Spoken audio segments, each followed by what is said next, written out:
First of all, I'd like to do an acknowledgement of country. I'd like to acknowledge that we are gathered on the traditional lands of the Gundungurra people and pay my respects to elders, past, present and future, and also extend that respect to other First Nations people here today. Well, thanks for joining us. This is the first, and I hope not the last, interaction with residents on matters that are being addressed by the professional officers. In essence, these are legacy matters, as your former council comes from a very low base on planning issues, and that you just can't blame the last council for that. This has been going on here for generations. You would be aware that the council will remain under administration until September 2024, and as an organisation, we're committed to genuine community engagement, discussion and exchange of ideas between council and the community, and community participation in decision making. Council is in the process of establishing 4 community reference panels: economy, sport, recreation and leisure, climate change and environment, and community. The role of the reference panels will be to support council in reviewing the vision, objectives and goals of the community strategic plan. The aim is that current knowledge, critical thinking and analysis be applied to strategy development, increasing the confidence that council is making the right decisions and that these decisions are not made in isolation but in a genuine partnership with the community. In my view, it's important that interested residents be engaged from day one in the preparation of any strategies or policies being developed by professional officers. This is because when a council goes to consultation on draft documents, it can be often far too late for residents to have constructive input. Professional officers, councillors, or for that matter administrators, don't have a mortgage on knowledge. Having said that, a community pays its professional staff a lot of money, and it's important that their professional views are heard and respected, and without interference or political influence. I've said a lot about the Shire and its lack of strategic direction.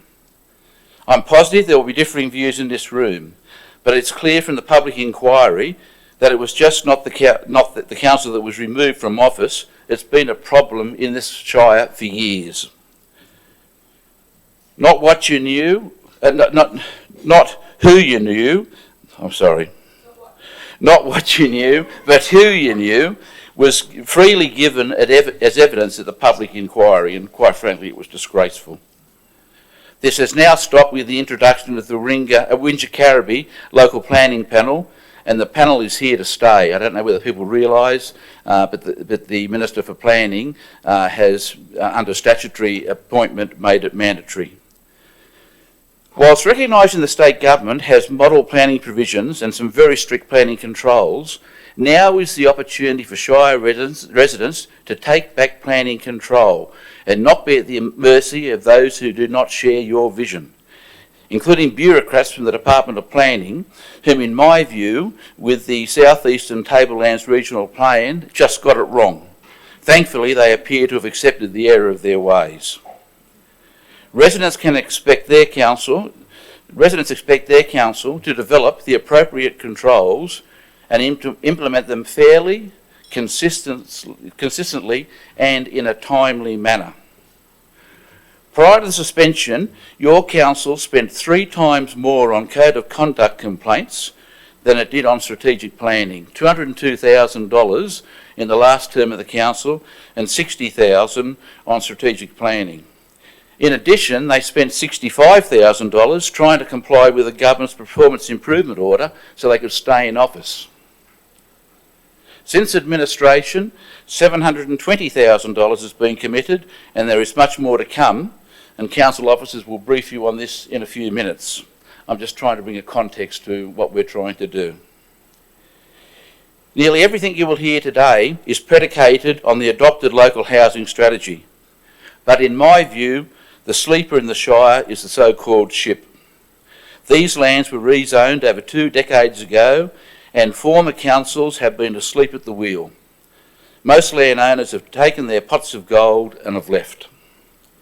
Having said that, the SHIP and I think we need another name for that. I understand they're working on that, presents a fantastic opportunity for the Shire, but I'm told it will cost about $600,000 to put the governance and planning controls in place. So many issues that confront the Shire have their solutions in this land, and if council, working in partnership with the community, gets it right, it's going to be a huge bonus.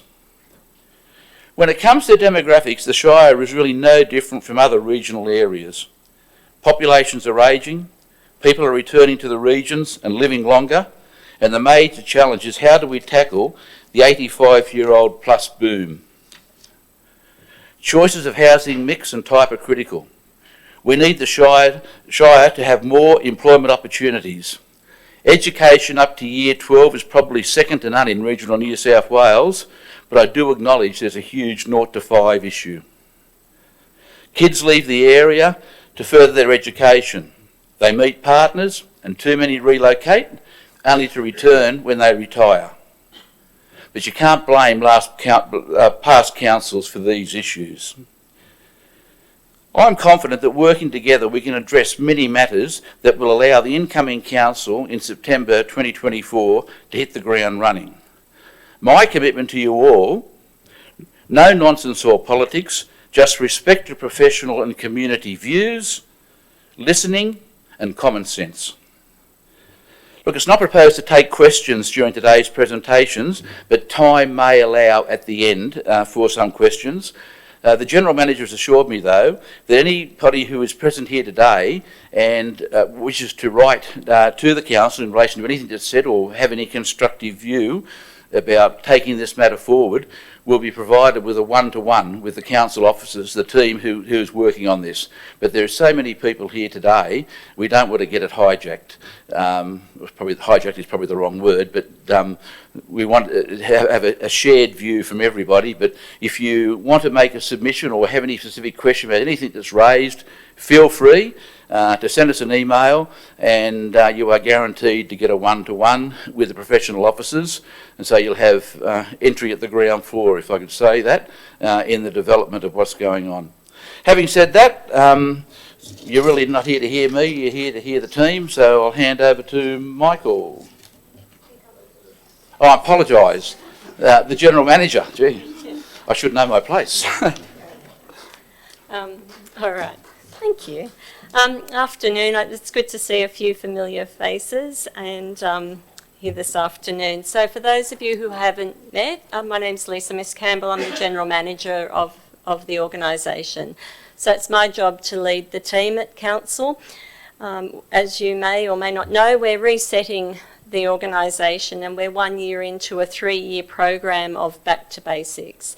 And that's about setting the foundation for a strong and sustainable organisation and creating change that will last within the organisation and a culture that's community focused. And anyone who's been involved with cultural change will know that it does not happen overnight.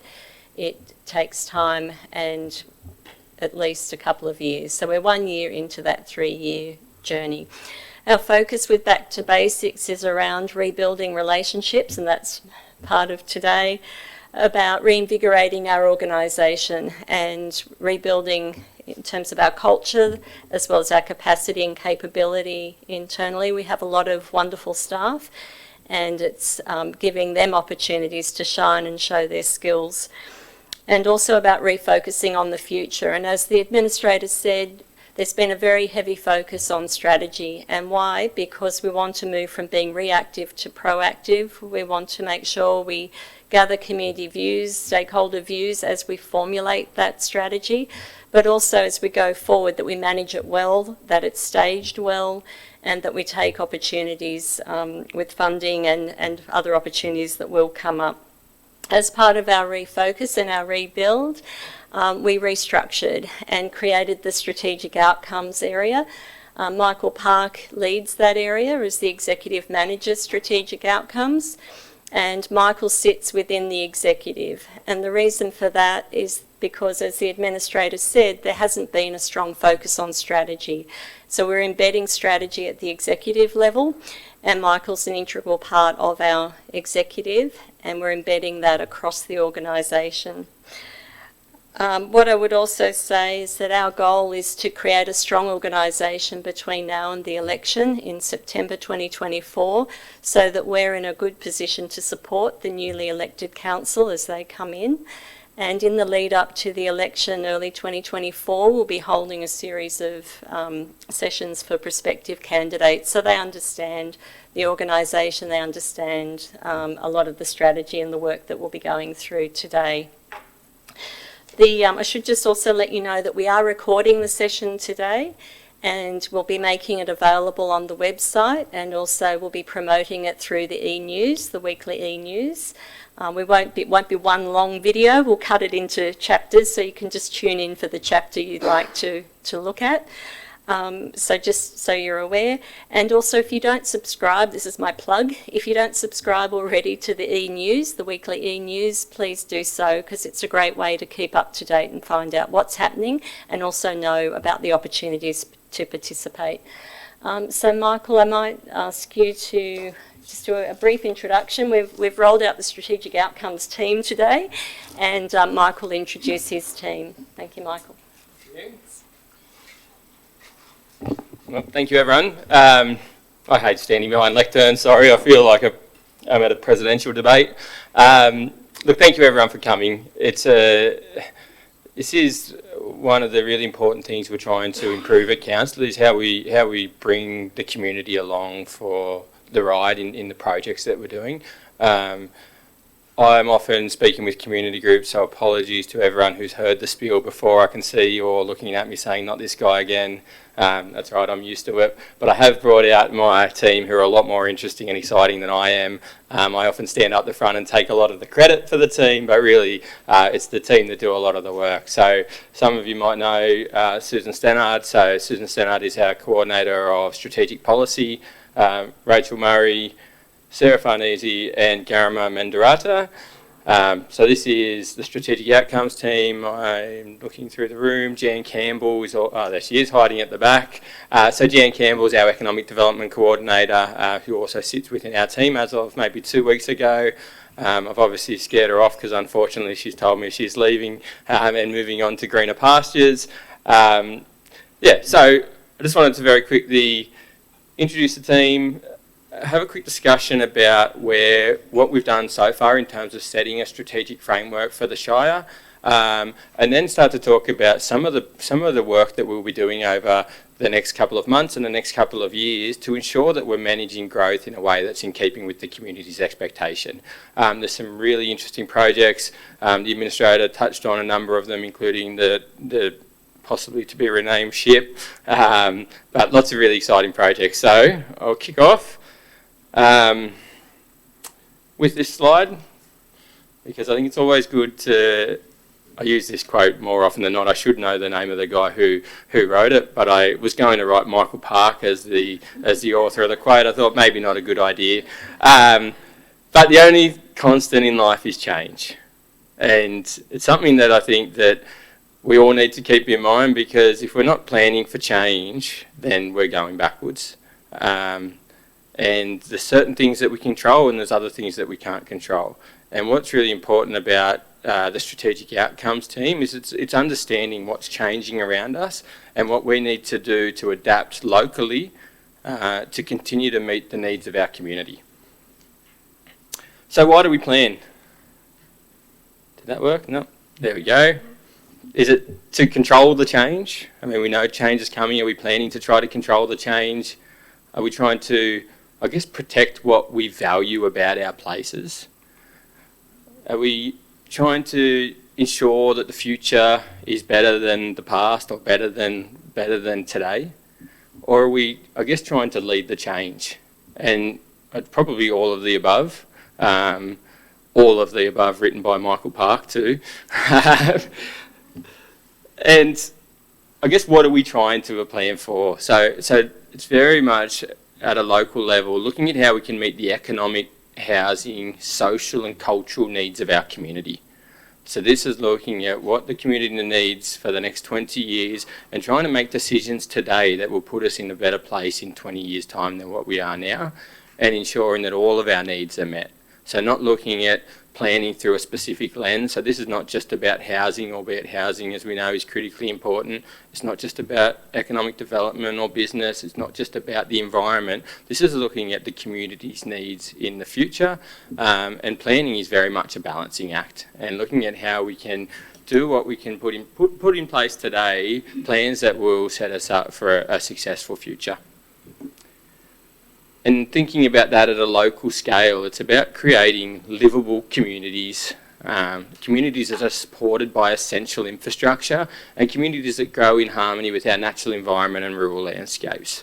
And that's something that the community have told us fairly consistently, certainly since I've been here, and my understanding from Susan is a long time before I got here, the community very much value growing within nature and within the rural landscape. So you'll see that a lot of the work that we have put in place is about respecting that and looking at how we can work within that context. So, why do we plan? And particularly if the last couple of years have taught us anything, it's that the world is changing at a faster rate, and we don't know what will happen in 5 years, let alone in 20 years. The last couple of years have completely changed the way that we think about the world at a global scale, but also at a local scale. So bringing it back to everyone's favourite topic, actually I'm going to say before I go, it's great to see so many people interested in strategic planning. I've never been to a thing where I've had this many people interested in strategic planning, so you've made the team very happy. But thinking about that idea of what's happening at a global level and how that's affecting us at a local level and at individual sites. And first time I saw this image, I thought, why are we talking about global megatrends and why are we talking about these sort of national policies? But the more I've sort of dived into some of this, you understand that there are things happening in COVID-19, climate change, these really global phenomenons that we have very little control over, but certainly have a lot of influence at a local level. So one of the key roles of my team is starting to piece together the puzzle. So look at what's happening at a really broad scale, look at some of the national policies that affect regional areas like the Wingecarribee, obviously looking at the state planning framework and what that says and does about areas like the Wingecarribee, and then looking at how we respond through a local planning framework. And ultimately what you then see in terms of development outcomes at a site level. And if you look at some of the big changes we've seen over the last couple of years, I won't go through all of these, but this is some of the work that's been done recently by CSIRO about those global megatrends. And while not all of them are specifically relevant to us, there's certainly a lot of things that are having a dramatic impact on the Wingecarribee. I mean, climate change, COVID-19, I mean, they've had huge impacts on the Shire today and will have long-lasting impacts for the next 20 years. I mean, you only have to look at the significant increase in population since December 2019 when COVID hit. I mean, we've now passed what they thought was our 2041 population forecast. And they're things that we have very little control over, but certainly things that we need to respond to at a local level. And when it comes to, I guess, council's role in responding to these things, it's probably worth just keeping in mind the role of council. And there's certain things that we very much have control over. So we control the local planning framework, we control the LEP and DCP within reason. But there's other things that we can influence over. And I mean, the really good example is the example the administrator mentioned earlier about the regional plan.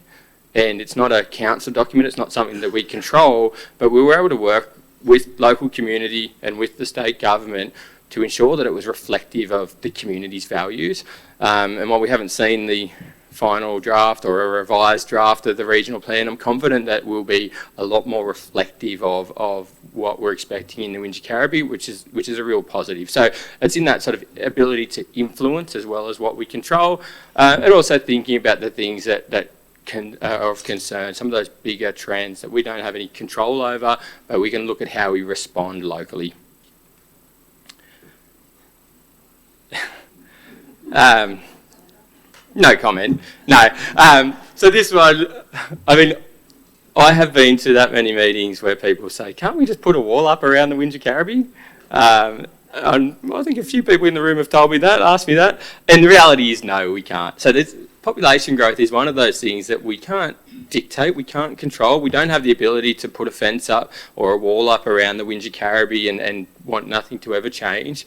So it's about looking at, oh, wrong way, looking at this idea of these things that influence planning at a local level, but also then looking at how at a local level we can start to feed back up into some of these areas. So again, a really good example is the regional plan. So if you're familiar with the local strategic planning statement, which I'll get to in a second, a lot of the content out of the local strategic planning statement has fed back up through the regional plan process. So it's actually a chance for local values to be reflected, certainly at a regional and a state level, but also looking at what influence we can have at ensuring that local values are moved up the line and not just doing what we're told from the top.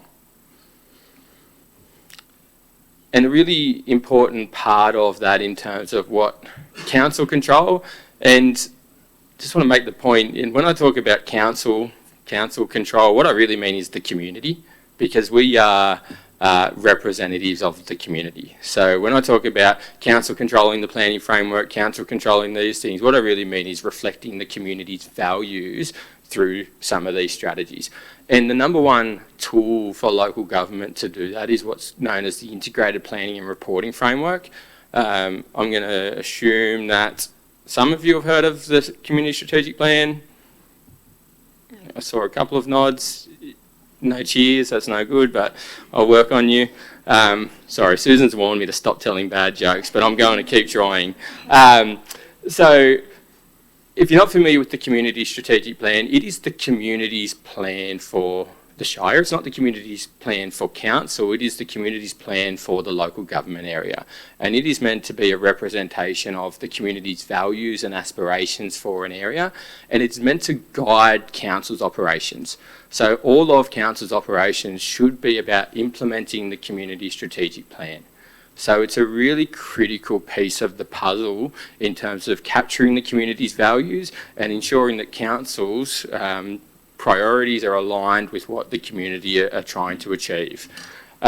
It's part of a framework, so there's the Community Strategic Plan, and I won't go through the whole framework. The diagrammatic on the right highlights the framework, but there's the Community Strategic Plan, which sets a long-term vision, and then underneath the Community Strategic Plan is the Delivery Program and Operational Plan, which is a 4-year plan and a 4-year plan and a 12-month plan to achieve the actions and strategies outlined in the Community Strategic Plan. It's fairly timely because we are kicking off a review of the Community Strategic Plan as we speak. It is just a refresh of the Community Strategic Plan to get us through the next couple of years to ensure that the community's values are captured up until September 2024, and then after that point, after a newly elected council comes in, we'll restart that whole new CSP and a lot of community engagement as part of that process. So, before I move on, I would encourage everyone over the next couple of months when we start to consult about the Community Strategic Plan, this is such a critical strategy to make sure that we're capturing the views and aspirations of our community. Okay, now on to the fun stuff, the land use planning. So, I'm going to ask for a show of hands who's familiar with the local strategic planning statement. That's better than what I thought. Sorry, who's familiar? No hand from the administrator. Sorry, I'm about to get fired. So the local strategic planning statement. What is a local strategic planning statement? Often referred to as an LSPS. It's the 20-year land use vision for the Shire. So it's a holistic land use plan that looks at how we can manage growth and change. It is about not only the housing, as I said earlier, the economic, social, cultural needs of our community. And what it includes is a set of planning principles and then a whole series of actions that commit council to, in some cases, doing physical works, or in some cases doing additional studies and additional land use planning. So a lot of the work that we'll talk about today that the team are working on are coming from direct actions out of the local strategic planning statement. The The other point I'll make in terms of, some of you might be familiar with the local housing strategy, so the LSPS and the local housing strategy, as well as some of our other strategies, the destination strategy, they all talk together. So were developed and integrated so that we don't have one arm of council running off in this direction and another arm of council running off in the opposite direction. It's about a whole of council approach to land use planning or to planning generally. And I won't go through the vision, I certainly won't read it because my eyesight is nowhere near good enough to do that, but it outlines the community's vision, and this was developed through extensive consultation with the community, and it's very much around, as I mentioned earlier, growing with and within nature, protecting those rural landscapes, contemporary towns and villages, all with their own unique identity and separated by these beautiful rural landscapes. So very much in keeping with what the community have told us over an extended period of time. And in terms of what that looks like spatially, so we still see in 20 years' time Bowral, Mittagong and Moss Vale all having their own unique identity, but collectively forming the economic, cultural and social heart of the Shire.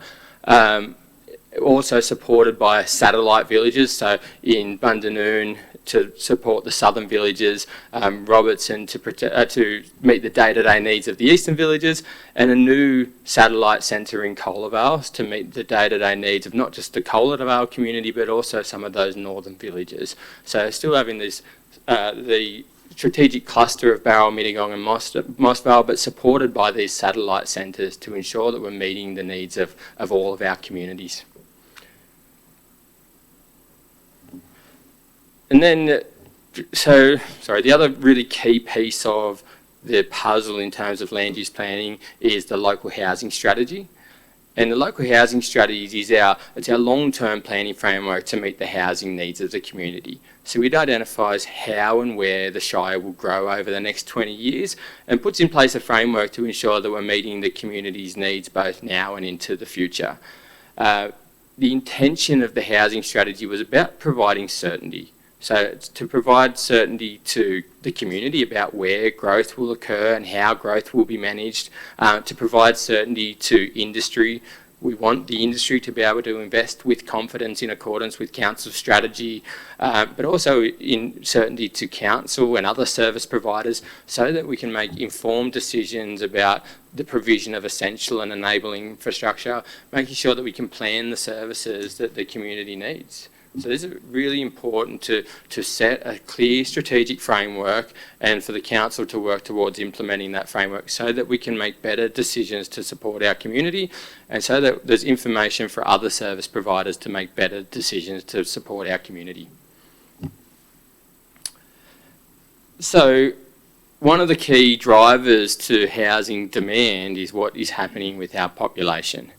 And this is an ever-evolving thing, demographics, but what we know is that the population is growing significantly faster than what we had anticipated only a handful of years ago. But we're also experiencing a shift in our demographic, which is presenting some real challenges in terms of housing our community. So we know an ageing population and significantly disproportionate compared to even the majority of regional Australia, let alone New South Wales as a whole. So an ageing population, shrinking household sizes. So by 2041, they're saying 70% of all households will be either couples without children or lone person households. So one or two people in 70% of our households. Yet if you look at the housing stock that has been provided for the last 50 years in the Wingecarribee, we're still talking about 90+% large houses on relatively large blocks of land. So there's a clear mismatch in terms of our housing demand, our housing needs to meet the needs of the community and the housing stock that's being provided.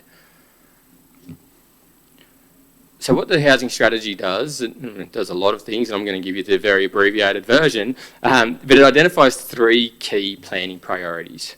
And the first one is about that housing diversity and housing mix to make sure that we're providing smaller housing products, increased densities in appropriate locations, to make sure that we're shortening that gap between what our need is and what the housing stock we're providing is. So this is smaller housing to make sure that if people want to downsize or want to live in a smaller house, that there's options for them to do that and there's choice for them to do that. So it's a really key component of the housing strategy is about that housing diversity and smaller housing products. The second planning priority is about providing a greater mix of price points. And housing affordability is a really critical issue in the Shire. So it's about a better mix of price points to ensure that there are different entry points into the housing market. We've got housing that meets the needs across the whole community, but also working with social housing providers to increase the stock of social and community housing throughout the Shire. So making sure that we're looking at that whole housing spectrum, or the whole housing continuum, right from crisis housing through to these large houses on large blocks of land. And we're not saying we don't need or want large houses on large blocks of land, but what is important that we're addressing all of the community's needs. And that smaller housing products and more affordable housing products is a real missing part of the housing market at the moment. So the second priority is around a better mix of price points, and the third priority is providing for well-planned new living areas. But as part of that, ensuring that as the community continues to grow, so does the capacity of our infrastructure networks. So this is not just about planning for housing in isolation. This is about all of the planning that's required to, if I go back to one of the points I made earlier about livable communities. So, and livable communities are the whole range of factors that contribute to livable communities, but infrastructure is really critical to that. And we want to make sure that as the community grows, it's not the existing communities that are burdened by growth, that these new communities are bringing with it new infrastructure to support and hopefully enhance the existing communities within the Shire. So looking at housing affordability and diversity, what it means is starting to think differently about housing. So yes, it means in some instances increasing densities, looking at appropriate medium density, but doing it in a way that's in keeping with the Southern Highlands context. So what we're doing is reviewing medium density controls to deliver a housing product that not only meets the needs of the community, but is done in a way that's in keeping with the community's expectation, but also starting to think about the other types of housing that's going to be needed, not just this year, but for the next 20 years. So things like that the COVID-19 pandemic has meant we're having more and more people working remotely. So do we need, if you look at the image in the bottom in the middle, opportunities for people to live and work in the same place? So these little single offices out the front of residential housing. So more adaptable buildings that can change over time as the needs change. So it's a really important part of the work the team are doing at the moment is looking at what our needs are and how we can address that through the planning framework. And one of the other really important components, it's probably worth clarifying in terms of some of the development that we see at the moment, is looking at how we can do infill development better. There are a lot of examples that people will see of development now. I mean, the examples I've got on the maps on the left-hand side of the screen. There's a site in the south of Burrawang. If you look at the aerial photo at the top, currently it looks like someone's farm, and I'm sure a lot of the community think it will stay that way. But the land is zoned for development. It has a subdivision approval. And some of these things that we don't have the ability to change. Bundanoon's a really good example too, where there's been a lot of zoned land and a lot of development potential for a long period of time. And what's happening now is that the market has caught up and we're starting to see a lot of development occur. Unfortunately, it's done without a lot of great planning at the time. And if we could go back in time and put better plans in place, we would probably deliver a lot better outcomes. But what we're trying to do now is to say, let's make sure we don't get back in these situations. So what the housing strategy commits us to do is better planning for infill development.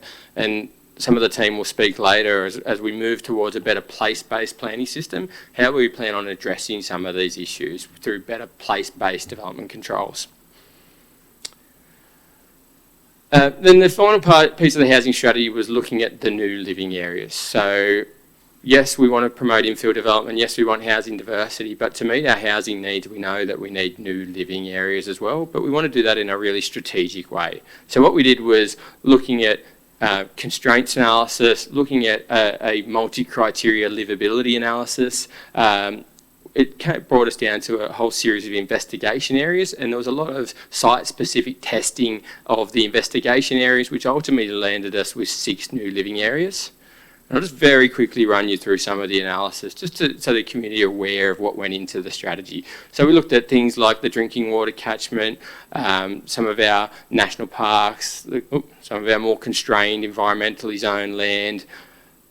This buzzer's not working, there we go. Looking at land that is really steep land that would create issues in terms of cut and fill within a drinking water catchment, looking at flood prone areas, looking at riparian areas, our high value agricultural lands, looking at heritage items and heritage conservation areas, looking at our high value vegetation areas across the Shire, looking at the bushfire prone land.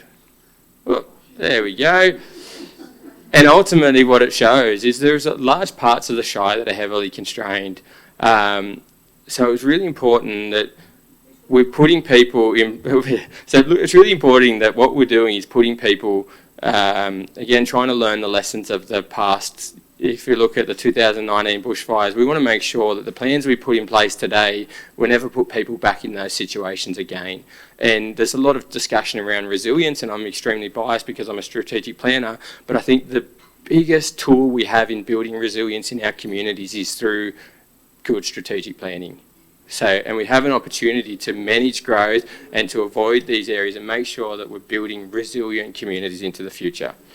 I mean, but what that leaves us with is a lot of potentially suitable land and significantly more land that's unconstrained than what we'll ever need for housing. So how do we narrow that down to think about where are the best places to put people? Because we've got a chance at this strategic level for the council, and again, when I say council, I mean the community, but for the council to decide where the best areas for growth is. So we went through what we called a livability analysis, making sure we're putting people close to services, close to employment, close to some of those higher level services, education, close to public transport, close to education, as well as trying to look at delivering good urban outcomes, so not looking at highly fragmented land. So we went through a livability analysis, and what it came back with is the areas that were the most suitable for development. But again, too much land for what we need.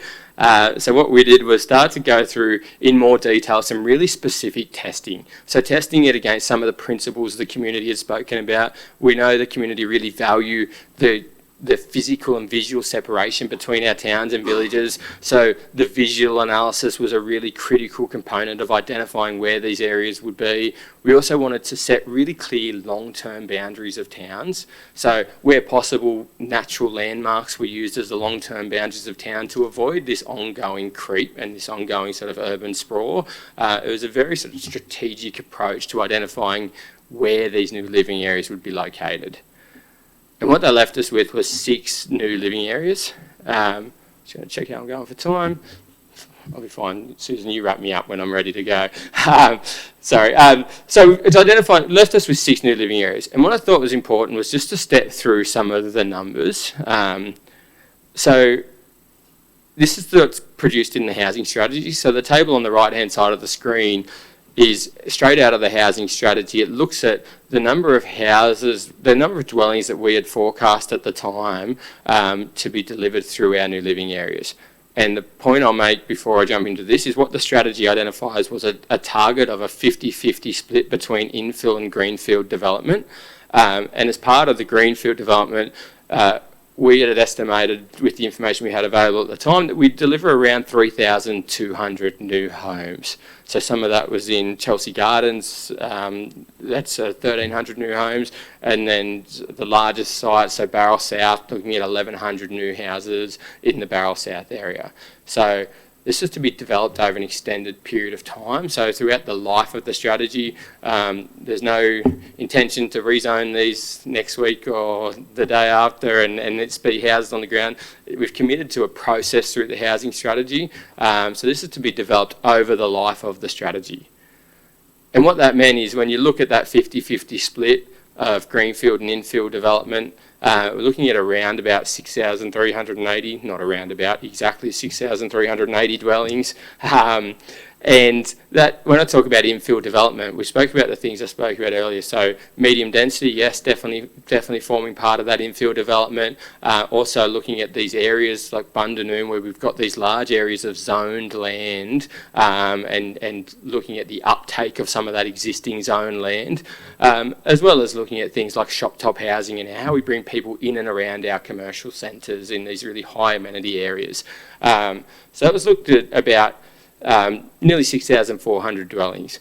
But since the adoption of the housing strategy, we're starting to do a lot more detailed work on some of the new living areas and starting to dive into the detail. And what it's highlighting is the ability to, the need to and the ability to get the most out of our new living areas. What we know is that the population is growing and we need to provide housing to meet the needs of the population. And there's two ways you can do that. You can either go out or you can go in. So you can either do it through greenfield development, so continuing to identify new areas to develop, or you can do it through infill development. So the strategy committed us to doing both and to doing an appropriate mix of both. But as the population grows faster than what's anticipated, what it's highlighted is the need for us to really get the most out of our new living areas so that we're not having to continue to find more and more areas over the next 20 years to develop into, and so that we're not completely changing the character of our towns and villages. So the new living areas give us a real opportunity to do things differently, to provide a better housing mix, to provide these highly walkable and highly livable communities, and to actually increase the densities in some of these really high amenity areas. So, but also as part of the housing strategy, we anticipated that growth was going to occur faster than what the state government's numbers were at the time. So we deliberately planned for more housing than what was needed. Not only did we plan for more housing than what was needed, we also identified longer term investigation areas. And the strategy is really clear to say if population grows faster than what's anticipated, that we're not at the whim of the development industry to decide where we would grow. We've already identified these investigation areas so that we could still release land in a planned fashion and still through a strategic process. So based on the additional work that we've been doing since the adoption of the housing strategy, and testing the strategy against the revised population forecast that the state government put out, we're confident we can achieve sort of in excess of 5,000 dwellings across the new living areas. And I'd estimate as we sort of get into more and more detail and start to look at better housing diversity in these areas, the number will actually be higher than that. But what that means is if we continue to provide the 3,000 dwellings infill development and over 5,000 in greenfield sites, that we're sort of at that 8,200, 8,300 new dwellings. And that's without having to identify anywhere else across the Shire and maintaining that relatively modest level of infill development over the next 20 years.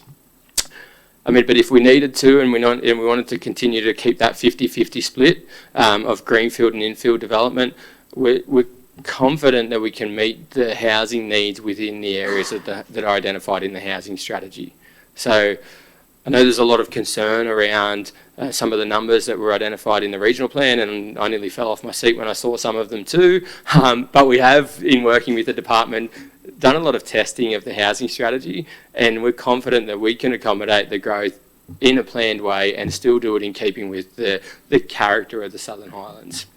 So, the other point I'll just very quickly make about the housing strategy, and I mean, a strategy is only as good as its implementation. And the council are committed to the implementation of not just the housing strategy, but definitely the housing strategy. And it's not a strategy to provide houses in years 19 and 20. This is a strategy to provide housing every year for the next 20 years. So there's some really key bodies of work, and the team will speak about it in more detail, that we're already doing to implement the strategy. So the review of low and medium density housing controls are really important components in providing that housing diversity and supporting infill development. We're working already with local housing providers to try to build capacity within the local housing providers to provide essential, affordable and social housing to meet that need within the community. We're also exploring those opportunities around shop top housing. We're planning for better infill development, and we are starting work on the master plans and infrastructure strategies for these new living areas. So, I've already said that line. Oh, this is going to be a lot more effective if I hadn't already said it's only as good as its implementation. But I can't stress enough that I am always really critical of councils. I mean, and I have been the planner who's written these strategies, and they sit on someone like my desk and no one ever looks at them again until 20 years' time, and you say, oh, let's review that strategy that we wrote. So strategy is only ever as good as its implementation, and the council are committed to the implementation of not just the housing strategy, but all of the work. And pretty much everything we speak about from now on for the rest of today, and I'll shut up soon so you can hear from more interesting people, but everything you'll hear from now on is about implementing the strategies. So, a really critical part of implementing the strategies is about infrastructure planning. Because the strategy is really clear to say that as the community grows, so does the capacity of the infrastructure networks. The key to creating livable communities is essential infrastructure, social infrastructure. So what we need to do is be planning for the needs now, so that when these new areas come online, that we're meeting the needs of the community. And one of the ways we're doing that is through the infrastructure planning for the new living areas. The point I'll make about the strategy, yes, it identifies new living areas, but it commits council to a process of better strategic planning.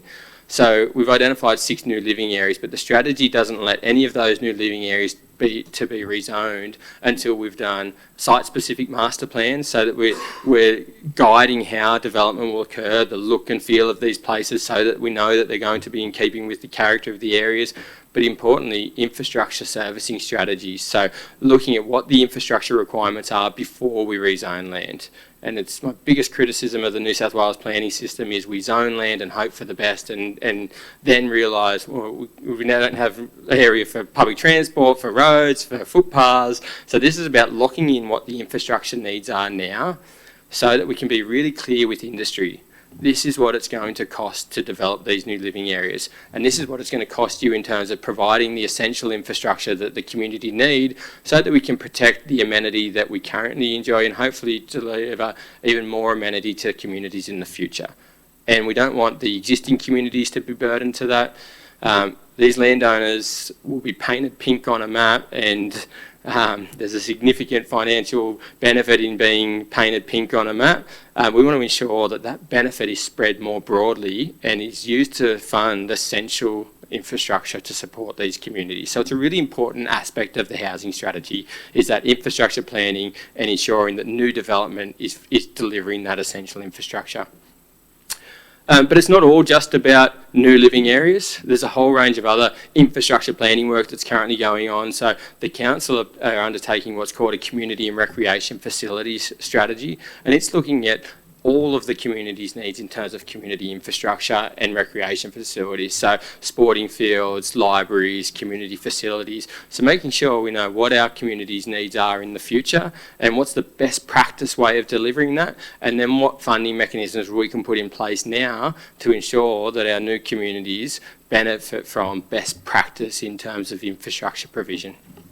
And the community and rec facilities is often the overlooked infrastructure in development, but they're the things that create communities, create that sense of community, bring people together, opportunities for kids to be in sports fields. We're dealing with community groups at the moment who all probably use one of these community facilities in their local town and village. So this is about making sure that we're continuing to provide really high quality infrastructure into the future. And the other really important piece of the puzzle is looking at how we deal with transport across the Shire and developing an integrated transport strategy. So not looking at transport through the lens of only private motor vehicles. What are our needs in the future, and what are the best ways of achieving that? And that is, yes, private motor vehicles are part of that, but importantly, public transport, and also looking at active transport. So where are the destinations that people are going? What are the infrastructure networks that we need to ensure that people can move throughout the Shire easily? We can reduce dependency on cars and create these highly livable communities. And this work will not only inform infrastructure upgrades, but it'll also inform what we ask of developers in the future. We want to ensure that when we are getting infrastructure provided by developers, that it's achieving what we're asking for in terms of some of these strategic priorities. So if we want to support active transport, making sure these new areas are providing those key linkages to some of the destinations like town centres and schools and those things. So I think that's it from me. So apologies for my long-winded spiel. No, look, if we have one, everyone's going to start. So let's just, sorry, I don't want to be rude, but write it down and you'll get a 1-to-1. Sorry. Okay, so I'm going to sit down. You can thank me later. But I'll hand over to the team. I won't ask them all to come and stand in front of the lectern. We might just do it sitting if everyone's comfortable to just sit and talk through. But the next thing we're just going to talk about is this move towards a better place-based planning system. So one of the really key commitments we made under the local strategic planning statement was better place-based planning. So we want to ensure that we're protecting and enhancing the unique characteristics of all of our towns and villages, and we're treating them all as individual towns and villages rather than a one-size-fits-all approach where we have the same rules apply in Barrel as they do in Penrose, for example. So, I don't know who's up next, but Garama.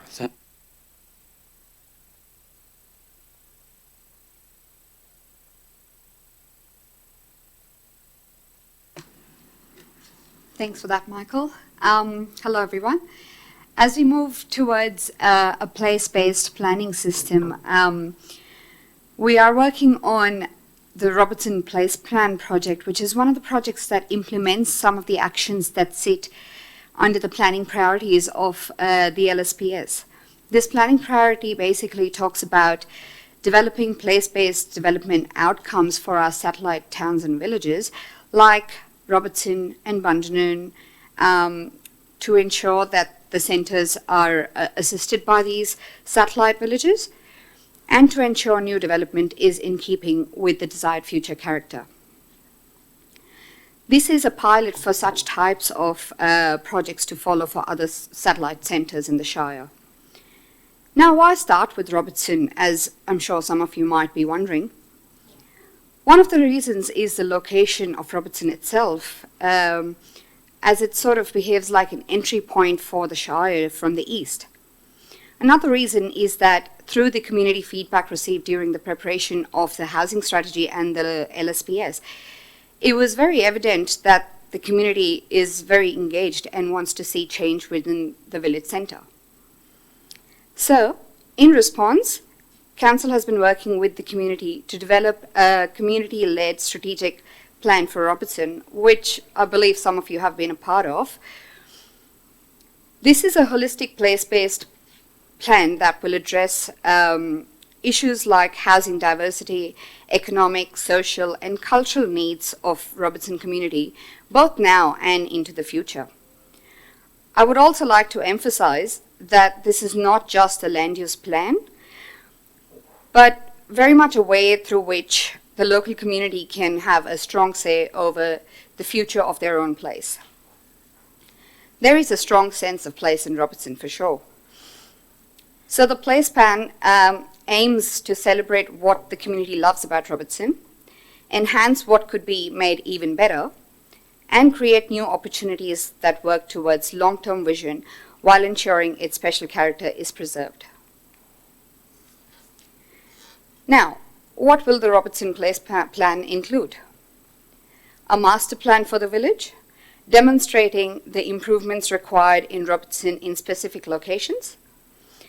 The draft master plan that's visible on the screen at the moment was developed after a detailed constraints analysis and community input was received during the various community consultation sessions conducted in the past few months. There will be specific actions in the plan which are also outcomes of these community consultation sessions. The actions will be monitored and reported on a regular basis through the CSP, and budget allocations will also be considered for some of the projects that come out of the place plan. It is expected that the community and industry will also take responsibility to execute some of the actions through future development and community initiative. The draft place plan is being finalized at the moment, and an update will be sent out to the community and will be publicly exhibited as well. And details about exhibition period and how feedback can be received from the community will be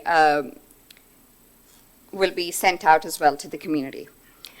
I would like to now hand over to Rachel, who will speak about the Bowral Town Centre Master Plan. Thanks for that, Garima. So strategically situated along a major activity and transport corridor, Bowral is identified in the LSPS as one of the 3 major town centres, which possesses a diverse mix of retail, residential, commercial, cultural, recreational areas, and this contributes to an active and vibrant centre experience. The LSPS identifies key actions that references the intention to undertake a review of the current town centre master plans for Bowral, Mittagong and also for Moss Vale. To respond to this, a report was tabled earlier this year and Council has committed to preparing a new Bowral Town Centre master plan.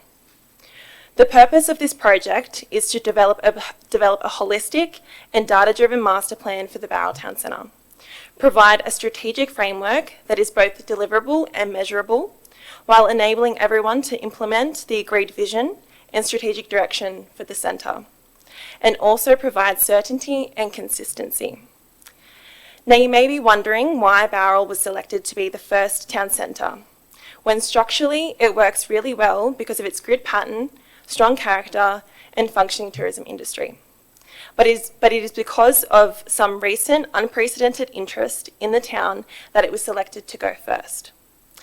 For example, the corner of Wingecarribee and Bong Bong Street, which was devastatingly damaged by a fire last year, has been identified as a prominent site on the main street of Bowral. And because of this, there is a once-in-a-lifetime opportunity to guide future development that is in keeping with character and supports vitality.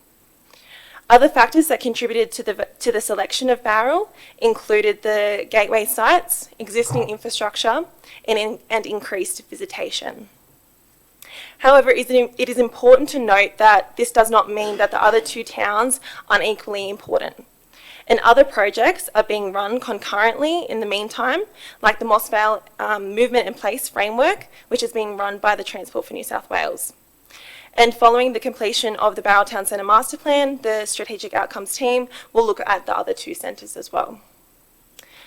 So in regards to the study area for the project, it is proposed that the new Bowral Town Centre Master Plan include the same study area as the existing 2014 Master Plan, which captures the B2 local centre and B4 mixed-use zoned land on the eastern side of the rail line.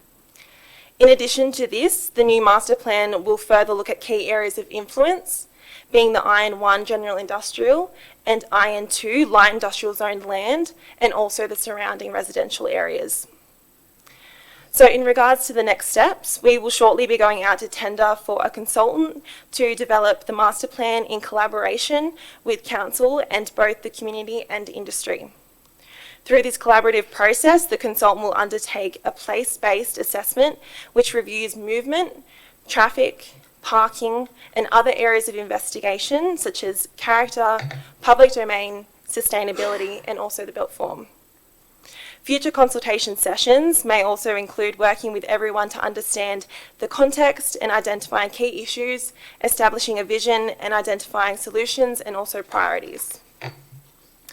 We really want to develop a shared vision that flows into our planning framework and also develop places for everyone, meaning for both tourists and also for residents.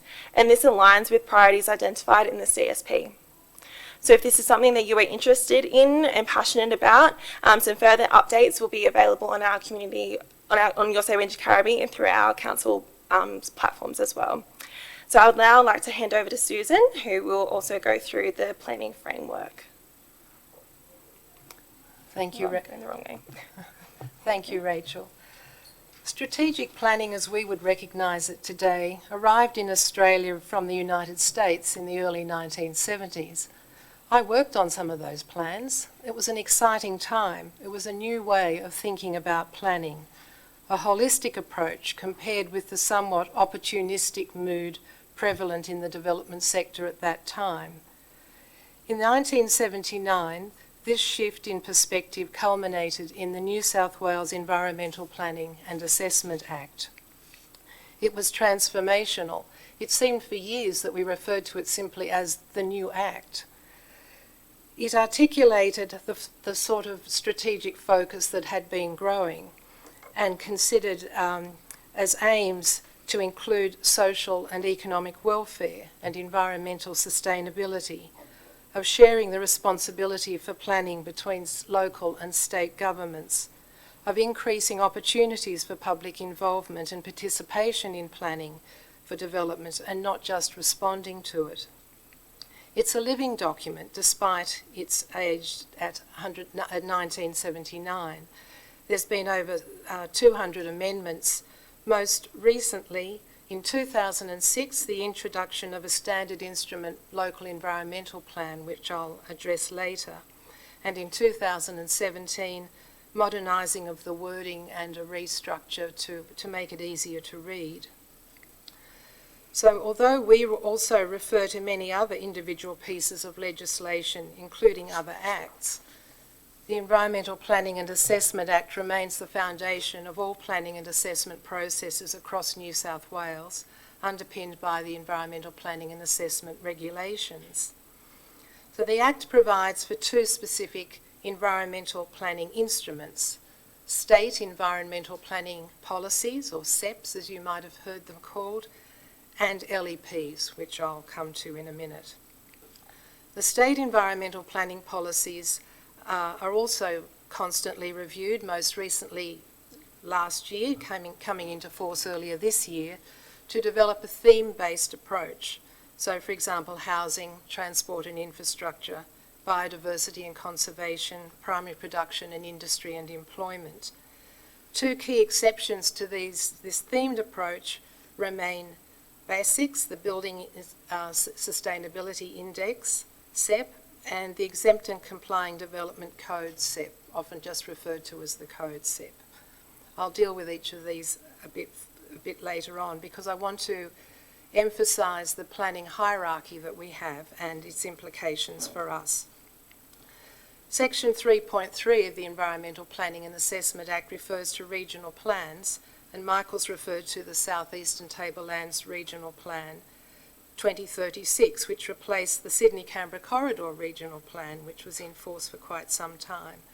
And Michael's mentioned that it's currently being reviewed. We've had, some of you may have come to the community sessions that the department held here. We have had our own consultations with the department, and we are now, as Michael said, very much looking forward to seeing a new and improved and edited version of the draft that we were looking at earlier. But applying exclusively to Wingecarribee Shire is the Wingecarribee Local Environmental Plan 2010. Now, it is based on the standard instrument template, which was introduced with that 2006 amendment to the Environmental Planning and Assessment Act. It is important to appreciate this hierarchy: state, regional, local. SEPs always overrule the Wingecarribee Local Environmental Plan.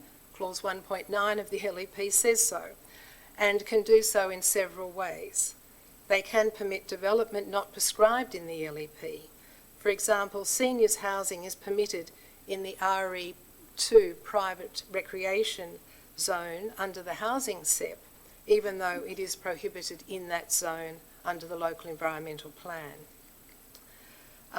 The SEPs can bypass community consultation. The complying development pathway under the exempt and complying SEP does not provide for community submissions or their consideration, and may bypass council altogether if a private certifier is used. New provisions for agritourism land uses are being introduced via the Code SEP on the 1st of December this year.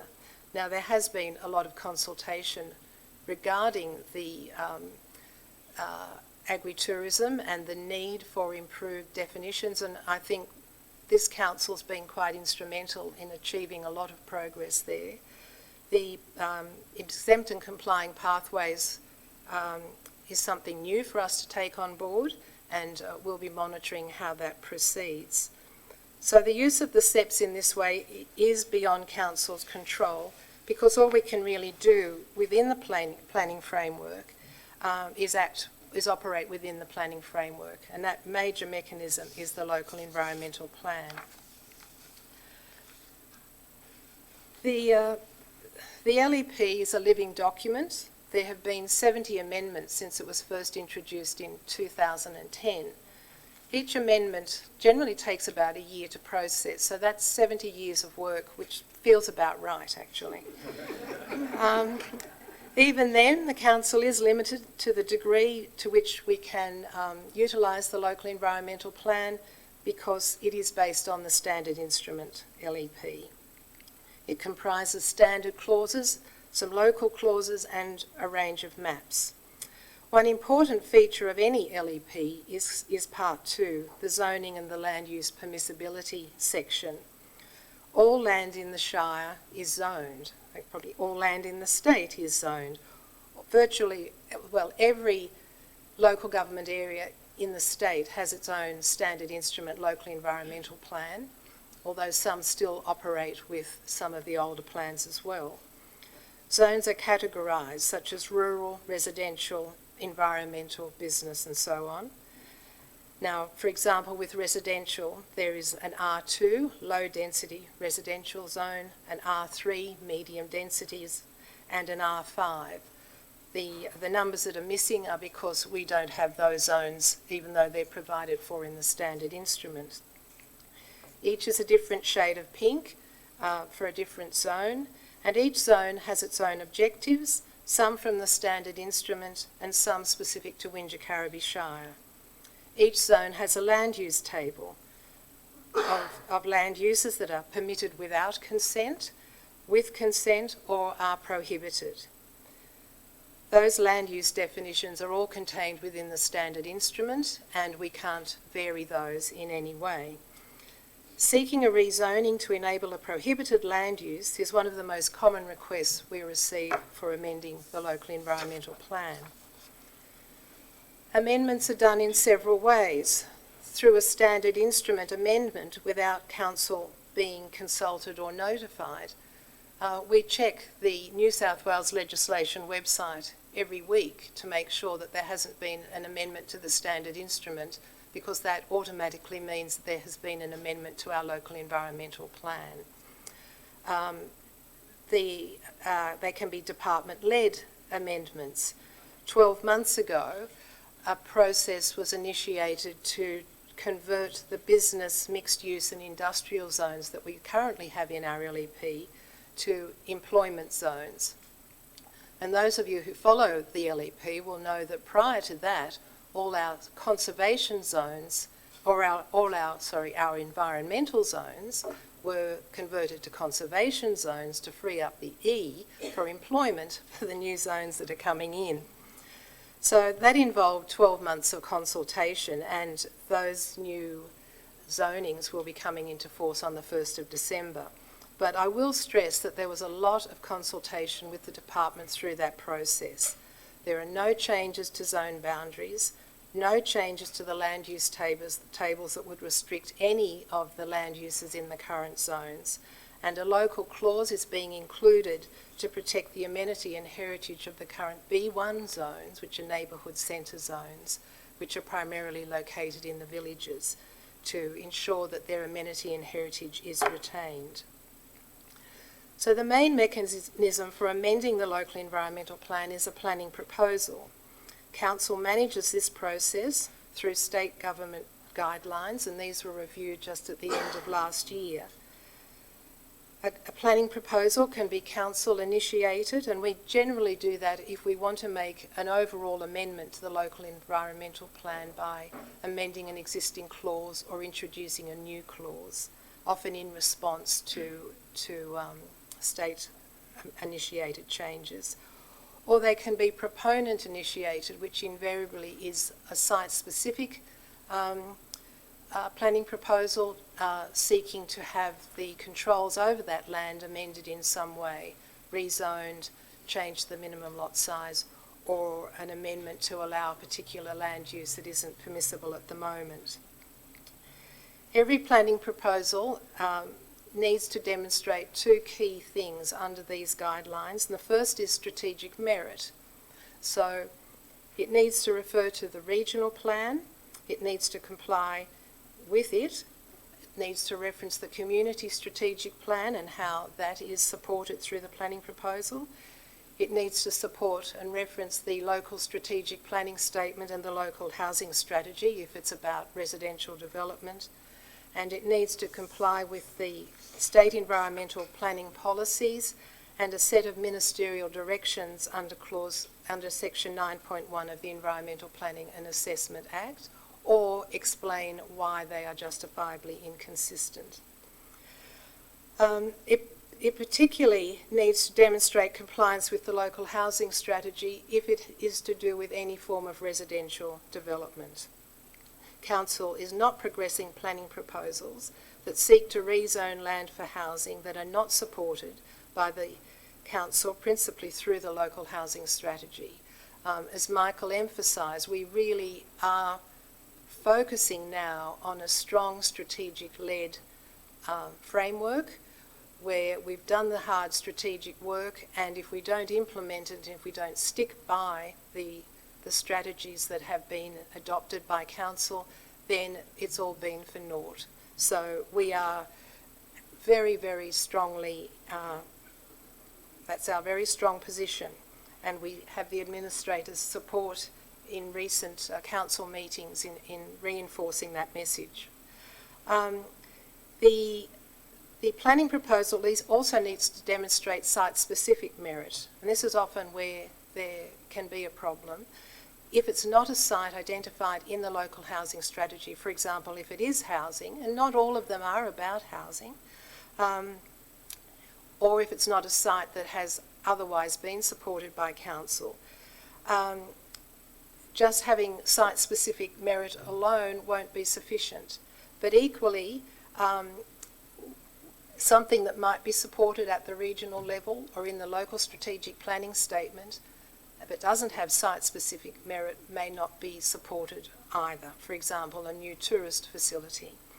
So we need to look at the suitability of the physical characteristics of the site, access, affectations such as flood, whether it's bushfire-prone land, what sort of flora and fauna and biodiversity sensitive vegetation there might be, what surrounding land uses there are, the context, whether there are heritage implications, and particularly important, is there the provision of water and sewer and other services and roads infrastructure. Both the LSPS and the local housing strategy require that a range of strategic studies be undertaken prior to a planning proposal coming to Council, and that they need to demonstrate there is adequate infrastructure to support a rezoning, and that's not just for housing. We already have two clauses in the local environmental plan to support this approach. One specific to urban release areas and another specific to the provision of public utility infrastructure. So we already have in place in our local environmental plan the mechanisms to reinforce those priorities. Now, if we do support a planning proposal, it goes to, firstly, to the local planning panel for their comment and advice on the planning proposal, and then to the Council for a resolution as to whether it is supported or not supported. If it is supported, we are obliged to refer the planning proposal to at least Water New South Wales and the Rural Fire Service, and depending on other factors, to other agencies. Water New South Wales also holds a very strong position on the need to have adequate water and sewer facilities in place prior to the rezoning of the land. In the past, land has been allowed to be rezoned, as Michael said, without provision for that infrastructure, and then it doesn't achieve anything except frustration for all parties concerned. So sometimes we do a referral to Water New South Wales or the Rural Fire Service before we even complete the staff assessment of the planning proposal, because we want input at that stage. So if it is supported and it does proceed, we then go through a process of consultation with the community.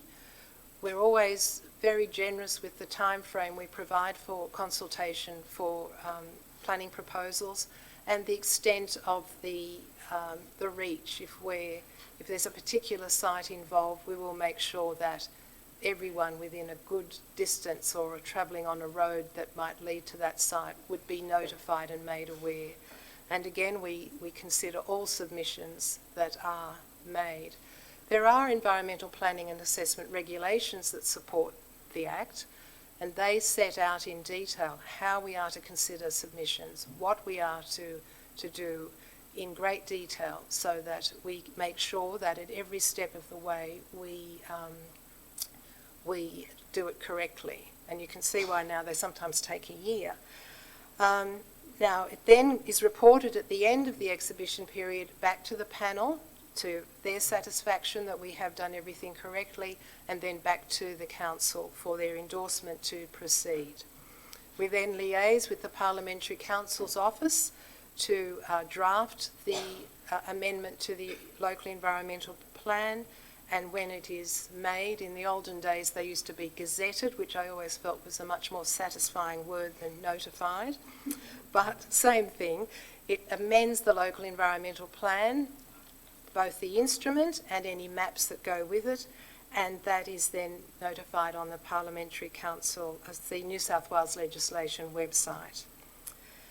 So the Environmental Planning and Assessment Act also includes the development assessment process. Our strategic planning, it supports infill development and redevelopment within existing towns and villages, as Michael has mentioned. And as part of the implementation of the strategies, we are also now looking at the review of both the medium and the low density development control plans. So I'll now hand back to Rachel, and she will introduce the work that we're doing in that field.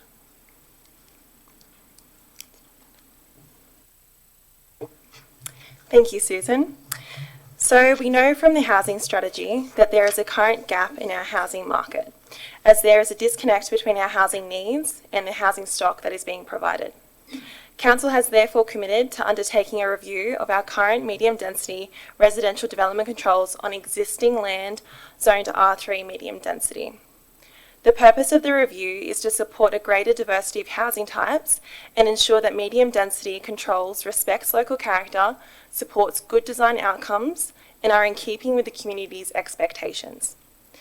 We know that medium density is the most effective way of supporting housing diversity, so we are proactively working with Studio GL to identify gaps, weaknesses, and any unnecessary barriers to develop a suite of controls that encourage the provision of a housing product that is reflective of the needs of the community. It is important to note that this project is not considering or identifying new areas for medium density development in the Shire. And because of this, it is only limited to existing R3 medium density land within Mittagong, Bowral, Moss Vale, and also Bundanoon. So what's happened so far? So Studio GL, along with council representatives, visited the 4 towns and villages that have existing R3 zone land to conduct site analysis. 2 consultation sessions were held in June with the community, industry, and also council staff, including representatives from the Development and Assessment and the Strategic Outcomes teams. These sessions were used to identify local character, constraints, key concerns, and opportunities, and the feedback from these consultation sessions and insights from the site visits was used to inform the review. The draft controls will also include a stakeholder engagement overview, which will detail the outcomes of the consultation sessions and how it has shaped the draft controls. In terms of next steps, once the draft medium density residential controls are finalised, it will be placed on public exhibition, and details about the exhibition period, how to access the draft review and also submit feedback will be available on Your Say Wingecarribee, Council's community update, and also our social media platforms. I would now like to introduce Scaramar, who will talk to the review of our low density residential development controls. Thank you, Rachel.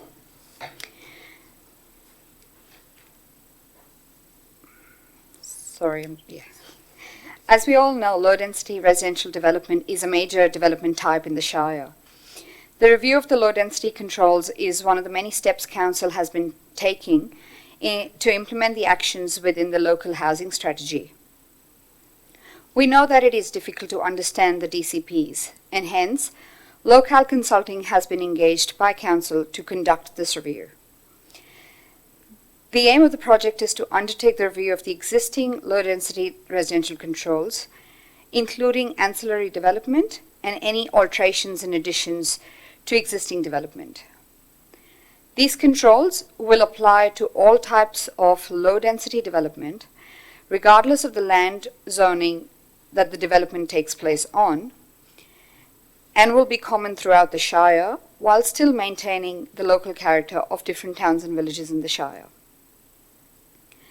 The goal is to create a single set of low-density DCP controls with diagrammatic representations that help decipher them better, providing a clear local planning framework that is easy to use, understand, and implement. Now, how does this review help the community in the development application process? A major percentage of the DAs that Council receives are for low-density development, from a new dwelling to a small extension in the backyard. As part of the review, there will be a statement of environmental effects template prepared, which will be specific to low-density development. This can be used by the applicants, making it easier for the mums and dads to lodge a DA application and reducing the need to engage a planning consultant for smaller projects. A table of compliance will also be added to the DCP. Both the applicants and the assessing officer can use the same table. This will streamline the development process, hopefully helping the current situation of industry-wide shortage of planners and people waiting for a long time to get their consents from councils. As a result, we will receive more complete DA applications upfront, making the process less time-consuming and easier for everyone. What's next?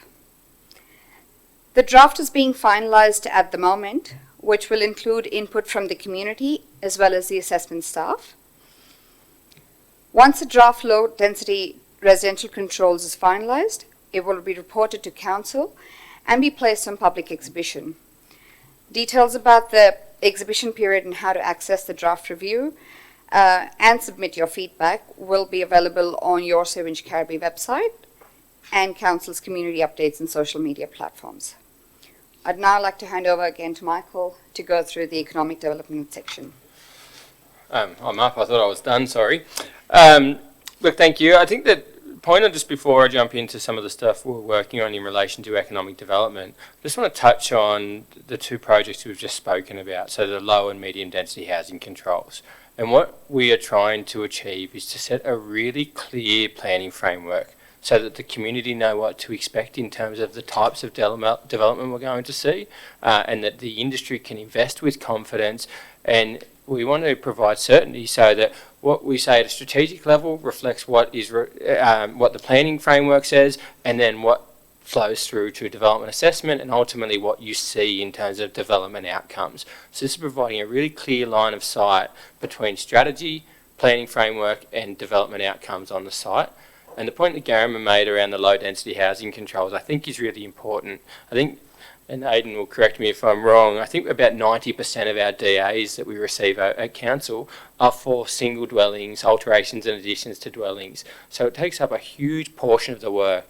And the review of low density housing controls is aiming to make that as easy as possible for people to use. So for a mum and dad developer to use a template statement of environmental effects that will show them everything they need to consider in terms of controls, for our assessment staff to be looking at the exact same controls in the exact same table, to try to streamline the assessment process and to make it really easy for the community for what is a huge portion of the development applications that we receive. So in terms of economic development, there's a whole range of things that council are doing in relation to economic development. The one I want to touch on first is what's known as the Southern Highlands Innovation Park. And the Southern Highlands Innovation Park, if you're not familiar with it, is located between Moss Vale and New Berrima, and it is the largest employment precinct outside of the Western Sydney Aerotropolis. So over 1,000 hectares of employment zoned land. It is a huge opportunity, but also a real challenge. The administrator made the point earlier that the land's been zoned for purpose or identified through council's LEP for a long period of time, but very little in terms of setting a clear vision about the types of development we want to see in this area, very little in terms of infrastructure planning. And what it means is now that the market is catching up and we're getting a lot of interest in this area, but the council haven't got its plans and strategies in place, other service providers, so it's not just council in terms of infrastructure delivery, other service providers aren't ready to go. So what we're trying to do is to ensure that we bridge that gap. We want to put a really clear strategic vision and master plan for this area so that we can guide. I mean, I spoke earlier about leading change, and this area presents a once-in-a-lifetime opportunity to create something truly unique, truly innovative. And when we talk about innovation, I mean, yes, we mean innovation in terms of land use, but also innovation in terms of infrastructure delivery. This could be a huge game changer for the Southern Highlands, and it could be something that is unique and something that sits in context with the Southern Highlands. We're not for a second thinking that a typical tilt-up construction industrial park is the answer. We want something that sits within the landscape, that capitalises on our comparative and our competitive advantages, that builds on the industry sectors that we're trying to support and enhance, that looks at how we can introduce education and knowledge-based industries into this area. But it is a real challenge. So the next couple of years, there'll be a lot of work undertaken on this project. We're working with the government, both state and federal at the moment, at a whole of government approach to this area, because that's what's required for an area of such significance. But I would encourage the community to provide input throughout the process. We'll likely early in the new year start to consult on the first stage of the master plan, but I'd welcome everyone's input into this project because it is such a significant project. I mean, I don't want to set any unrealistic expectations and think there will be development on the ground next week, but what we do want to do is get the framework right now so that we're guiding the types of development we want to see in this area. Some of the other work that's going on and some of the topical stuff at the moment is looking at agribusiness. So you may have seen in the media recently some of the changes that are happening around agritourism and looking at how we can support genuine primary production on our land. If you speak to anyone in the community, look at the community strategic plan, the community really value our rural landscapes, and the Southern Highlands can't be underestimated in its importance as a food bowl, not just for locals, but also for the Greater Sydney area as a food bowl. And what we want to do is ensure that we're protecting and holding on to those agricultural lands. And the agritourism changes are one of a suite of things that we think will support that. So this is about supporting genuine agriculture, genuine primary producers, and allowing them to diversify income on the farm. And the last few years, again, has been a real challenge for anyone working in this agricultural area.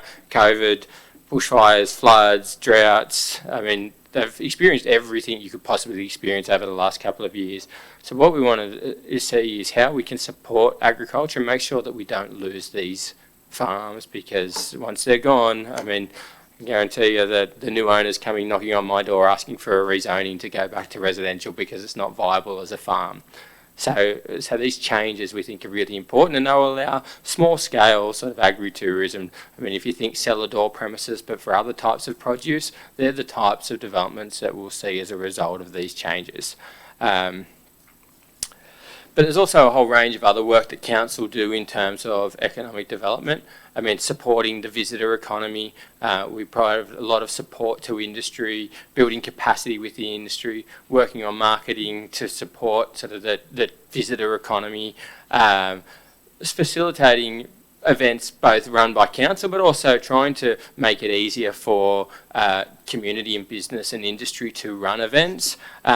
We've developed what's called the Destination Management Plan, and now working towards the implementation of that plan, and looking at some of those larger scale events that bring people to the area to support the local economy. So Tulip Time, the Barrel Classic, some of these big events that really support local businesses, but also contribute to the lifestyle of our residents. And one of the things that my team have been speaking about at length over the last couple of weeks is we want to create places that are great places to live, and off the back of that, attracting tourism on the back of great places to live. So ensuring that the tourists and visitors want to come to the Highlands because it's such a great place to live through the changes that we're making to our towns and villages throughout the Shire. We're also looking at how we can support creative industry, so looking at the formation of the Creative Industries Cluster, and some of you may have been out and about for the Arts Trail over the last week. Council are doing a lot of work and with industries, not only council, but about how we can support the creative industries. I know the business chambers have been involved in these projects about how we can support creative industries in the Shire, because again, not only are they important from an economic development perspective, but they're really important in creating that lifestyle that the Southern Highlands is about. And the other thing that council do, and probably one of the things that the community don't have a lot of awareness about, the role council play in supporting local businesses and supporting small businesses. And there's been some really good examples of that lately. I mean, the RISE, I don't know if anyone's familiar with the RISE Business Accelerator program that council developed in partnership with the University of Wollongong, and it was about building capacity within local businesses and supporting local businesses to grow and to continue to expand and to create local employment and support that local economic development. So a really great program.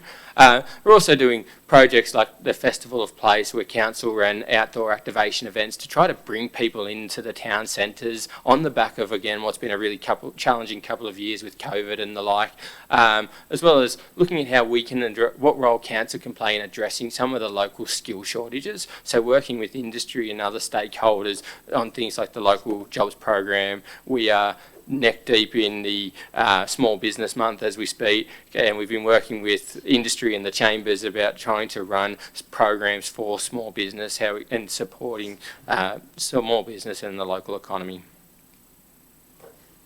So I'm going to hand over to Sarah for talk about heritage. So from the new to the old, it's no secret that heritage often gets a bad rap, but we know it's something that the communities really value, and it's one of the important factors that make the Southern Highlands popular and renowned. According to the United Nations Educational, Scientific and Cultural Organisation, heritage is our legacy from the past, what we live with today, and what we pass on to future generations. The protection of heritage actually stems from community concerns in the 1970s about loss of building stock and open spaces, and criticisms of urban planning. This became the Green Bans movement and is largely responsible for increasing the awareness of heritage at a time when anything old was being discarded. Did you know, for example, that from 1959 through to the early 1970s, there were several proposals to knock down the Queen Victoria building in Sydney. Luckily, attitudes changed, the QVB was saved and became the beautiful shopping precinct that we know and love today. So we do know that heritage is important to the Wingecarribee community. It's a key foundation in the vision statement of the Wingecarribee 2031 Community Strategic Plan. which states that in 2031 we will be a healthy and productive community, learning and living in harmony, proud of our heritage and nurturing our environment. Underpinning this vision are specific strategies such as identifying and protecting unique characteristics of towns and villages to retain a sense of place, and to identify, protect and promote places of significant cultural heritage. Those strategies are reinforced through Council's delivery program and through the operational plan, which details and documents Council's annual deliverables.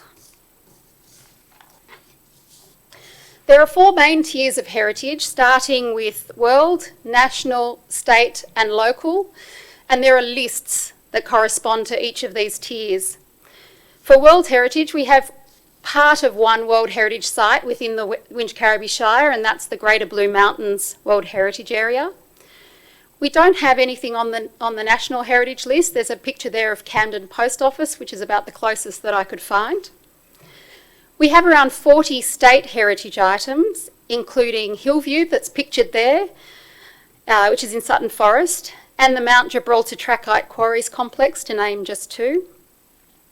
And local heritage, which are the several hundred local items, including Empire Cinema at Bowral. State heritage is primarily managed by the New South Wales Heritage Act 1977, which, like Susan mentioned before, has been amended many times during its life, so it is keeping with the times. And in 1999, significantly, it was amended to include the State Heritage Register of places of state heritage significance. The Heritage Act also provides the mechanism for interim heritage orders. Some of you in the community may be familiar with those. We have had a few over the last couple of years initiated by Council, and they are to provide temporary protection for potential heritage places which are under current threats. Local heritage is managed by the conservation principles and the schedule of heritage items contained within the Wingecarribee LEP, Local Environmental Plan 2010. And they're further supported by heritage and conservation controls in each of our development control plans for towns, villages, and also for our rural areas. Council's responsible for the heritage listing of sites and areas in its local area, and for assessing development applications, including DAs on heritage sites. So in the Wingecarribee Shire, in the LEP, we have currently 413 general heritage items, 17 heritage conservation areas, including 2 landscape conservation areas, and 9 archaeological sites. There's a great diversity of listings, including houses, shops, hotels, industrial buildings, churches, schools, cemeteries, bridges, gardens, and natural environments. We first started listing heritage items in Berrima in 1984, and since then the number of items and areas have grown. For example, when the current LEP was published in mid-2010, there were 328 items. So in the past 12 years, we've increased that number by 25%. And there are plans to add more items. More on that shortly. It's a common misconception that heritage listing sterilises development and that places have to remain like a museum. I've even had people ask me in the past, if I'm heritage listed, will I have to open my house to the public? Well, that's definitely not the case. And development can happen on heritage sites and within conservation areas. We recognise that it's not practical to have people living, working and visiting places that are not fit for purpose. And some of our really old buildings are not fit for purpose. Change can and does happen to heritage buildings. We also know, though, and we understand that maintaining the character of our towns and villages is really important to the community. And Council plays a major role in guiding appropriate development through its LEP and its DCPs, and can help property owners through our free heritage advisory service and our pre-DA lodgement service. Our LEP and DCPs contain controls such as height, bulk, scale, material and colour selections that can help new development harmoniously settle into traditional streetscapes and can provide certainty to both homeowners and neighbours about what's permitted in on heritage buildings and within heritage areas. We do recognise that some of our controls can be improved, and with the review of the development control plans, it's one area that we will be looking at. Most changes to heritage places do require a development application, and development applications are assessed by professional subject matter experts, and that development application process does allow for community participation. Minor works on heritage properties, however, some can be done as exempt development, meaning you don't need any council approval. But there is also a heritage minor works exemption process for other minor works that may not be allowed because of the heritage listing, for example. Council also offers annual small grants to property owners to undertake heritage conservation works. There's more information on all of that on our website under the heritage pages. We recognise at Council the importance and significance that residents and visitors alike place on heritage, and we know that we have a responsibility to properly manage the public heritage assets. On the screen is a list of projects that various parts of Council have undertaken in relation to heritage over the past couple of years, demonstrating our commitment to best practice in the management of our heritage assets and your heritage assets. In particular, the recent listing of Kooringal at 26 Elizabeth Street, Moss Vale, and the inclusion of 2, 4 and 6 Myrtle Street, Bowral, which is a project that I was particularly involved in. That was prompted by community action to raise awareness of and protect significant properties from inappropriate development. Another major heritage project currently underway is the Heritage Review. For those of you that have been around for a while, you might recall that way back in 2012, Council deferred consideration of around 250 proposed heritage items for further consultation. Council staff and volunteer members of the community have, over the last 18 months or so, been reviewing these proposed heritage items, as well as looking at a number of new proposed items and new heritage conservation areas or extensions to existing conservation areas. The Heritage Review will put forward a significant number of new heritage items and heritage areas supported by detailed research and statements of heritage significance. This is part of Council's commitment to the Community Strategic Plan strategy to identify and protect significant heritage places. The reports are being finalised and will be presented next year to the local planning panel and to Council for endorsement to go on public exhibition and for public consultation. So we will be seeking broad community input into the review, and we'll be reaching out to community organisations such as yours to be part of our consultations. So please keep an eye out for that. I'd like to hand back to Michael. Sorry, Michael, you thought you were finished. To talk about environmental and sustainability projects. Thank you. Look, I'll quickly stand up for the rest because I'm going to get through this bit in lightning speed and then leave 10 minutes for questions. So I just very quickly wanted to touch on some of the other work that's happening in Council that doesn't necessarily sit within my team. There's a lot of work happening in terms of the environment sustainability section, our assets and infrastructure team, and my team play a really critical role in Council about working across Council to ensure the planning framework is implementing the things that we're saying at a strategic level.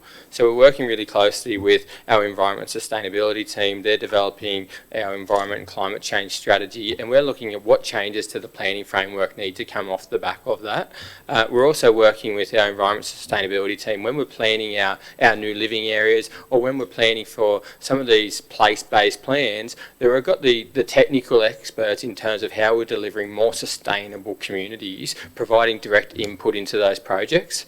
So a lot of the things that we've spoken about today, while we sit up here, particularly me, sit up and take all the credit for them, there's actually a lot of people within council that are working towards a really positive outcome, and we just do the easy part and make the planning framework facilitate a specific outcome.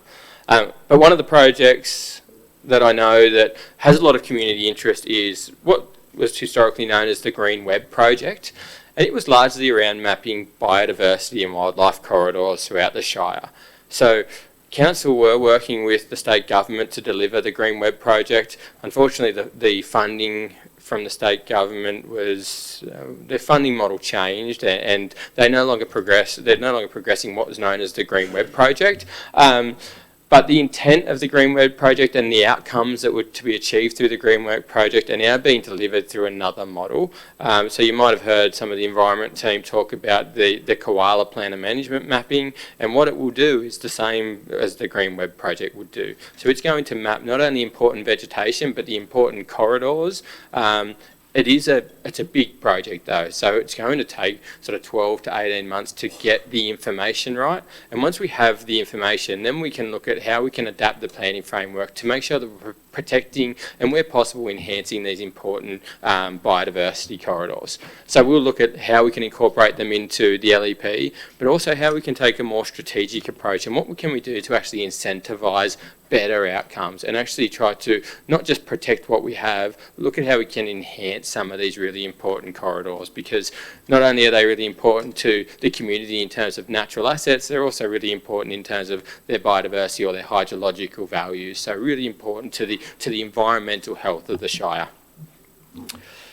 But just very quickly to wrap up, looking at the next couple of years. So there's some really big work happening out of council over the next couple of years, starting with the refresh of the community strategic plan.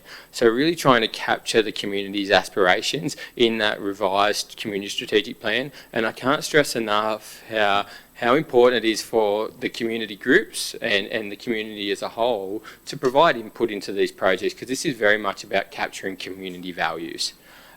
We will be doing a lot of work about housing. So, as I said, we've spoken about the low and medium density housing. We're doing a lot of work about our new living areas, because housing is a really critical issue, and we want to stay ahead of the game, and we want to ensure that we're properly planning to meet the needs of the community both now and into the future. You would have also heard me and a lot of people in council talk about some of these critical bits of enabling infrastructure. We're dealing with an ageing infrastructure network, and to achieve some of the things that we're saying at a strategic level, it's really important that we're starting to plan for and deliver and to advocate government to deliver on some of these really critical pieces of enabling infrastructure. So sewage treatment plant upgrades, bypasses, everything that you can think of, we're working towards it. When I see the numbers associated with some of these projects, I have heart palpitations, but we're doing a lot of work in delivering some of this key enabling infrastructure. And just finally, we're also looking at unlocking employment lands, promoting that innovation and sustainable industries, and supporting businesses where we can, undertaking a holistic review of our rural lands. So one of the projects that we're working on over the next couple of years is that review of our rural and environmental protection lands, so that we know that we've got the planning framework right. I mean, agriculture is one of the areas that has changed a lot, but the planning system is still stuck in the 1960s and still considers all agricultural land to be the same, and hasn't taken into account some of the changes in technology and agricultural practices. But we want a best practice planning system, so there'll be a holistic review of our agricultural and environmental lands. And ultimately what we're working towards is a strategic planning framework that facilitates the community's vision. So a single comprehensive development control plan that achieves what we're asking for at a strategic level, a fit for purpose local environmental plan that provides certainty to the community and industry. So, I was going to say that's it. I'm going to get in before you start taking questions, but you can... No, finish. Thank you. Look, unless it's a really critical question, I think we've all had a pretty fair go. I must say I've learnt a lot this afternoon. And if it's critical, let's take the question, but if it's not, put it in writing and let's have one-to-ones, and that's not going to happen overnight. As you can see, this is just one section of the council that's working. The adults are running the joint now, and I think we're moving in leaps and bounds trying to get places. One thing that was music to my ears is what something Susan said, and that is the days of spot rezoning are over. And, you know, and I think that's a sigh of relief for the staff too, that they just won't be entertained. Michael has shown that there's enough in the housing strategy, in effect I think you're saying for well past 2031, but they're discussions I think individuals can have with the council professional staff. In relation to spot rezonings, I don't know whether you're aware, but the General Manager got the Council's lawyers to write to an estate agency Sydney-based to tell them, in effect, forget it. And that was the land south-east of Moss Vale that was being advertised by a Sydney-based agent as an opportunity for development. Well, you'll wait a bloody long time before you can develop that land, because the council is going to sit with the strategic plan, and I think it's extremely important that when it comes to 2024, you elect councillors who think strategically, because that's what's been lacking, but I'll have a lot more to say about that further down the track. Just one thing I would like to say though, is a couple of people have said to me that they feel sorry for the attack I come under all the time from certain quarters in the Shire. I've been a public I've been a punching bag of public opinion for over 40 years. Don't feel sorry for me because it makes me more determined. And I think you can see the staff is going ahead in leaps and bounds with what we're doing. Is there an urgent question, or can we... Bridget, I knew there would be.